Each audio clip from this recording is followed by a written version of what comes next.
औषध नाही, इंजेक्शन नाही, आता ऑपरेशन शिवाय पाठ आणि मानेच्या दुखण्यापासून आराम मिळवा. NC wellness centre, Naval petrol पंपासमोर, रेल्वे लाईन, सोलापूर. नागपूर शहरात हुंडाबळी आणि घरगुती हिंसेची एक अत्यंत थरारक आणि सुन्न करणारी घटना समोर आली आहे.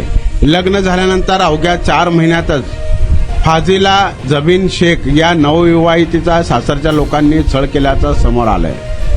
दरम्यान तिच्या संशयास्पद मृत्यूने संपूर्ण परिसरात एकच खळबळ उडाली आहे. या प्रकरणी तिच्या पतीसह तिघांविरोधात गुन्हा दाखल करण्यात आला आहे.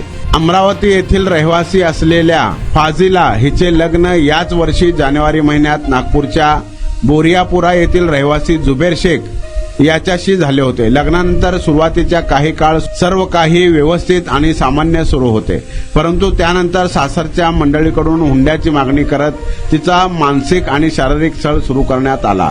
दरम्यान सतत छळ होत असताना अखेर फाजिलाचा मृत्यू झाला. सासरच्या लोकांनी हा मृत्यू हृदयविकाराच्या झटक्याने झाल्याचा बनाव रचला होता. मात्र मुलीच्या कुटुंबियांच्या सतर्कतेमुळे या खऱ्या कारस्थानाचा पर्दाफाश झाला आहे. या संपूर्ण प्रकरणातील अत्यंत हृदयद्रावक आणि महत्वाचा दुवा म्हणजे 15 मे रोजी फाजिलाने आपल्या आईला फोन केला होता. या शेवटच्या फोन कॉलवर ती ढसाढसा रडत होती आणि तिने अत्यंत घाबरलेल्या आवाजात "मला वाचवा, मला काहीही होऊ शकते" असे शब्द उच्चारले होते. या धक्कादायक संभाषणाच्या काही वेळातच तिचा मोबाईल फोन अचानक बंद झाला आणि त्यानंतर सासरच्या मंडळींनी तिच्या मृत्यूची बातमी दिली.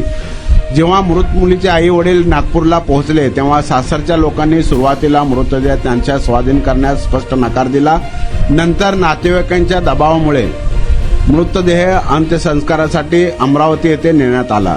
तिथे दफनविधीपूर्वी अंत्यसंस्काराचे धार्मिक स्नान घालत असताना मुलीच्या कुटुंबियांना फाजिलाच्या गळ्यावर गंभीर जखमांचे आणि आवळण्याचे काळे निळे निशाण आढळून आले, ज्यामुळे तिची हत्या करण्यात आल्याची त्यांची शंका अधिक गडद झाली.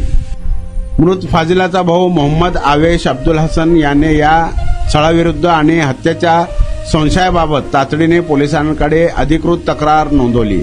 या तक्रारीची गंभीर दखल घेत कायदेशीर प्रक्रियेनुसार फाजिलचा दफन केलेला मृतदेह पुन्हा एकदा थडग्यातून बाहेर काढण्यात आला आणि त्याचे तज्ज्ञ डॉक्टरांच्या उपस्थितीत पुन्हा शवच्छेदन करण्यात आले.